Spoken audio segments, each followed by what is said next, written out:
Ուզում եք տեսնել ինչպես է զինել բանակը Նիկոլ Փաշինյանը։ Նա առաջարկ ունի քաղաքացիների ցանկացած 50 հոգանոց խումբ կարող է իր անձնագրային տվյալներն ուղարկել կառավարության էլեկտրոնային հասցեին ու ներկա լինել Հայաստանի Հանրապետության սպառազինության բացառիկ ցուցադրությանը։ Շուկայում միտք չի վաճառում։ Պոպուլիստական առաջարկ է Փաշինյանն ուզում է հակադարձել բոլոր այն մեղադրանքներին, թե ինքը կազմաքանդել է բանակը ու հենց այդ պատճառով ենք պարտվել 44-օրյա պատերազմում։ Փաշինյանն էստի համեցեք է անում մարդկանց, որոնք միշտ չէ, որ կարող են հասկանալ, պիտանի է, թե ոչ ցուցադրված սպառազինությունը։ Շարքային քաղաքացին իրապես չի կարող գնահատել զինատեսակի արդյունավետությունը, որակը,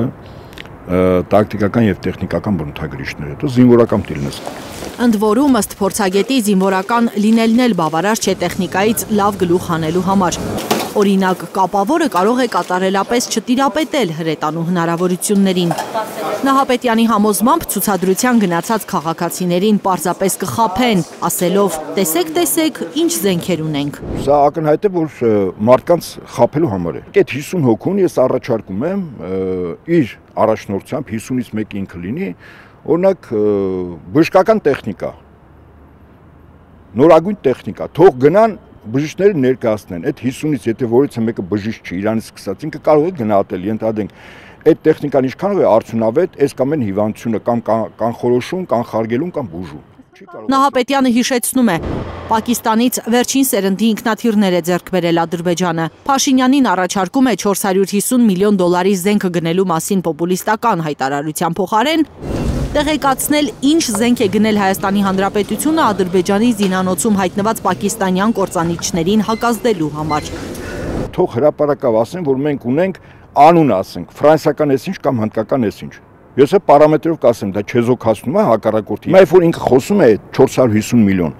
ցուցիչը գումարը չի։ Կոչ եմ անում, այս պայծ սկսած, զինվորական հագուստներով, ով ունի պատահաբար, սաղաբարդ, զրահաբաճկոն, տակ բաները, բուշլատները, իրենք էլ ուղղակի տանեն, դրանք թողեն։ Կենտրոնական հավաքակայանում։ Այս հայտարարությունն է հիշել Պաշտպանության նախկին նախարար Սեյրան Օհանյանը 50 հոգանոց խմբեր ձևավորելու Փաշինյանի առաջարկը լսելուց հետո։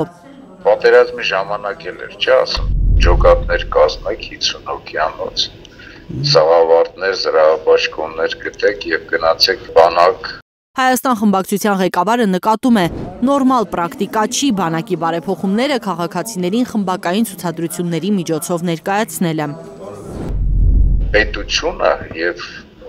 բանակ պարտավոր են մեր հանրությանը տեղեկացնել բոլոր այն միջոցառումների մասին, որ բանակում իրականացում է, որպեսզի ժողովրդի մոտ փարատվի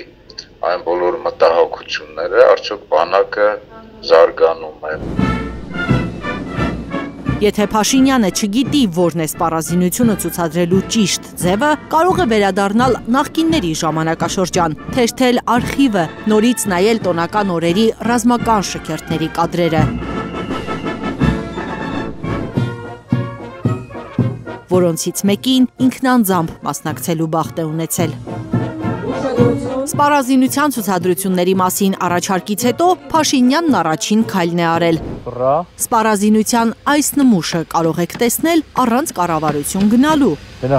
Այս շնիկն է վազվզում վարչապետի ֆեյսբուքյան էջում։